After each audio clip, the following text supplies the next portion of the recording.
Good morning from Beantown, aka Boston. Hey Madventures, we're MADison and iVEN. And today's Madventure is exploring all of Boston's greatest foods. We are going on a full food tour. My favorite kind of tour. Absolutely. So the two biggest things to do in Boston, and I guess as far as our knowledge goes at least, let us know if there's something else in the comments below, but is to explore the history and to eat the delicious food. So we already explored a lot of the history in our last Boston video. You want to check that out. And today we are taking a bite of all of the amazing Boston specific foods, starting with Boston baked beans. Why Boston is called Beantown. So we are gonna go here to ye old Neptune Oyster House, and it's the oldest continuously running restaurant in the United States. And we are gonna be diving into some Boston baked beans. We're gonna be taking a bite of some clam chowder, Boston chowder. Yeah, and then there's so many more places to go after this. We're gonna be eating a lot. And somehow you managed to sneak in a bit of history here too, with the oldest continuously running restaurant in the United States. Let's go, let's eat.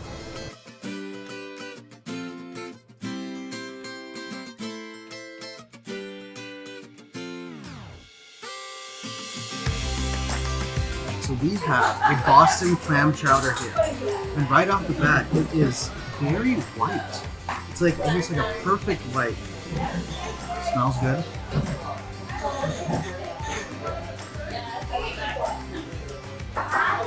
That is very creamy.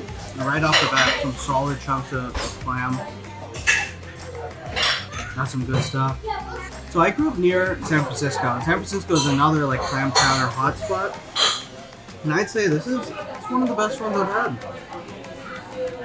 Look at this, my first beans in Beantown. So I've heard these are cooked with like salted pork and molasses and onions and just all sorts of delicious, flavorful things. Our Beantown beans. I'm so excited. I guess I'll try them by themselves first, but we did save our cornbread. They gave us cornbread when we sat down.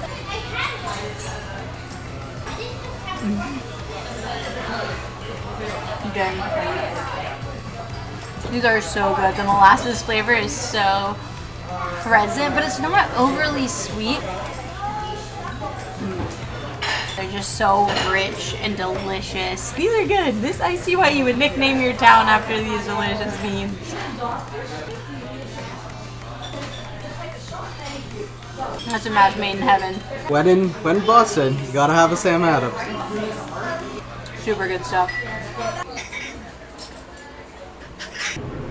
So fun fact about the Neptune Oyster House, it's the first restaurant in the United States to offer toothpicks.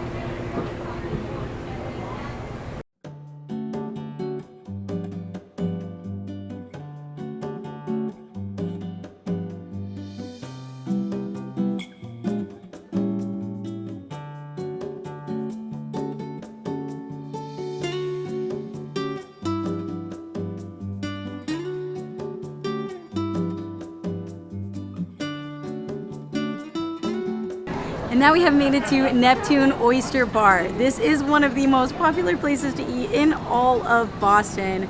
Boston is known for its lobster rolls because I know some of you guys might be thinking, what do you mean Maine is where the lobster comes from? This is the same coast as Maine, and the lobster that they serve here is Maine lobster. But this is so crazy. We knew it was one of the most popular places to eat in Boston, but there is a line at 3:30 p.m., like a huge line. Since this is an oyster bar, I might have to get a few of those to try as well, but I'm definitely super excited to try their lobster roll as well. Yeah. Let's get in line. No, It's a long one. We'll be here a while. Hints of champagne, hints of honeydew melon in an oyster. I have to start with the biggest one, what I'm most interested in, popcorn finish. Believe it or not, I see what they mean. It's not a very good description, but it's like wet popcorn. Wet popcorn? I like it. Very substantive, like there's a lot of meat there. I typically don't like oysters. I think I've tried one before. We're gonna try again when in Boston. You gotta shove it around, make sure it's nice and loose, I guess.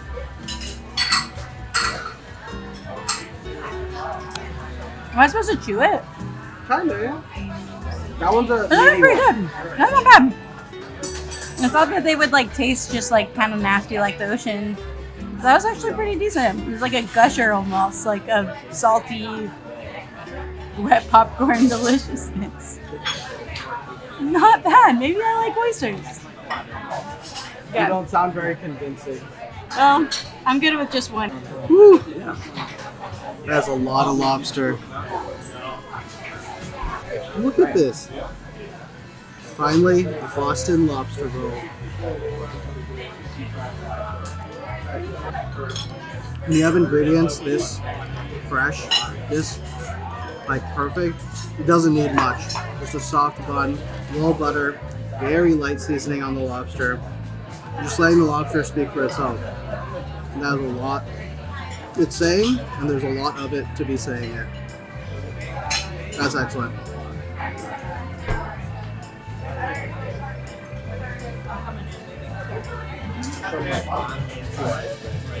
It's really good. The quantity of lobster, the fact that it's like, I mean, it's falling out. Like, that's how much lobster came in this roll. And it's just, the flavor is phenomenal. This is really great.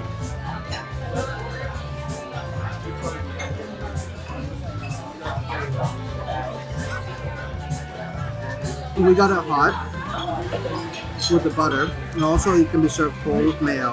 Now, hot with the butter has a strong recommend from me. That's so good. Now I understand why there was like 20 people in line for the small restaurant at 3:30 p.m. It is so good.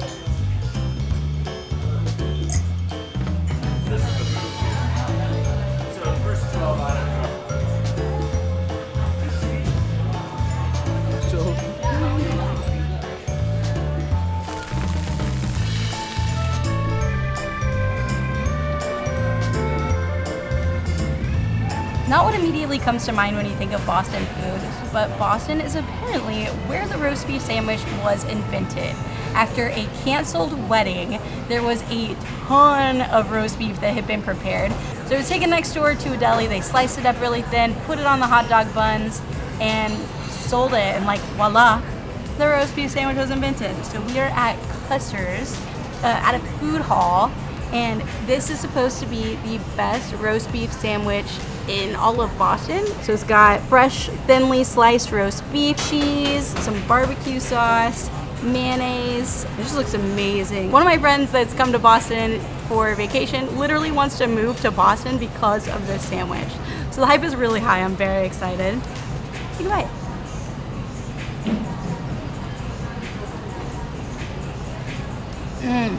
Not really good. It is so good, so juicy. The meat, the flavor of the meat in and of itself is just fantastic. The sauces pair just so well. I mean, it's just such a moist and delicious sandwich. I mean, the roast beef, the barbecue sauce, the mayonnaise, the cheese here at the bottom. It's phenomenal.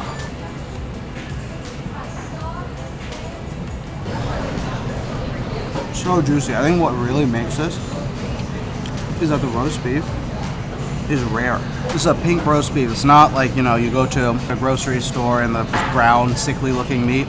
That is not this. It's so tender. Again, waning philosophical. One of my favorite things about like going out to eat is eating things that would take me too much or a lot of effort to do myself. This is a really good example of that. For me to make roast beef this good, it would be a lot of work. And this place is only like 10-15 minutes from where we live. I can see myself, this is a good lunch spot. This is a good lunch.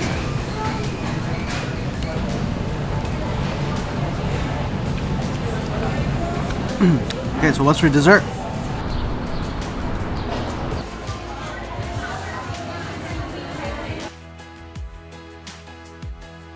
Boston cream pie at Mike's Pastry. They got some good selection though, including a world famous cannoli, which we will definitely be back for.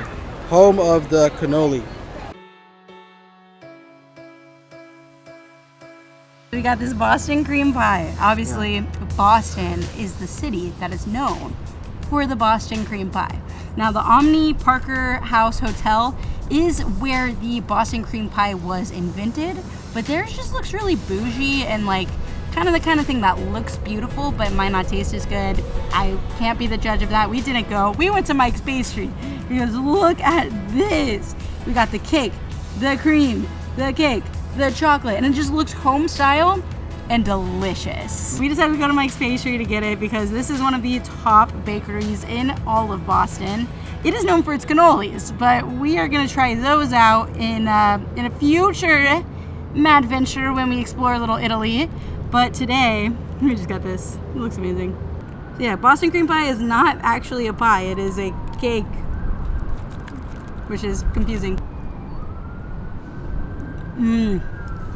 They're very good. I'm not huge on cakes, but this cake is so moist and like puddingy. It's delicious. I really do like that filling. That filling is so good. The Boston cream. Yeah, that's right. It's sweet, no doubt. Not too sweet. The cake itself is nice and fluffy, but it's not the highlight. Kind of complementing the Absolutely. chocolate and the cream. The Yeah. cream and the chocolate are definitely the primary elements. The chocolate is a nice thin layer, but of like Ganache. high quality, yeah, like that premium chocolate that you get. Yeah, yeah. They may not have invented the Boston cream pie, but they certainly did perfect it. Yeah. This is probably one of my favorite cakes. Okay, Boston. Your pie that's not really a pie.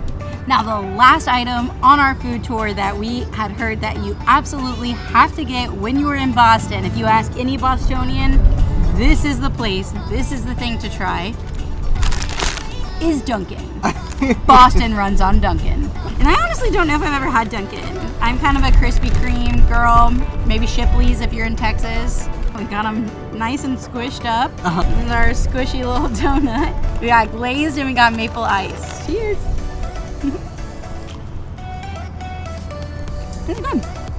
It's like denser of a donut than Krispy Kreme or Shipley's, I think. But it still has that great, delicious donut taste. What I really like about this maple one is that the maple frosting isn't that like sugary sweet, like hyper sugary flavor. We're in the Northeast. This is the maple capital of America. I guess, yeah. I guess if they did maple wrong, they wouldn't have such a strong following here in Boston. Now, we run on Dunkin' too. Yep. We ran on a lot of food after today. We ran on lobster rolls, baked beans, Clam chowder, oysters, roast beef sandwiches, donuts, and Boston cream pie. There you go. So what was your favorite thing that we ate today? I mean, it's probably pretty predictable, but it's a lobster roll.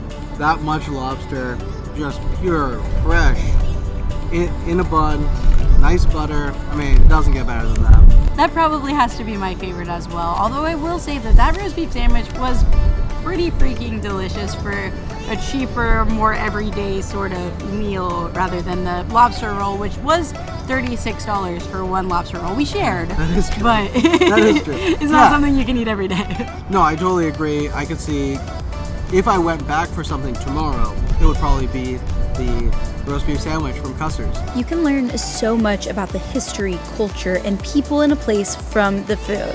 And we've really experienced that today as we explored our new home for the next month. Thank you so much for joining us for this delicious madventure. Please like and subscribe. It is seriously so helpful to us. Join us on the next one where we dive into the Italian culture here. And until then, remember to live your own madventure.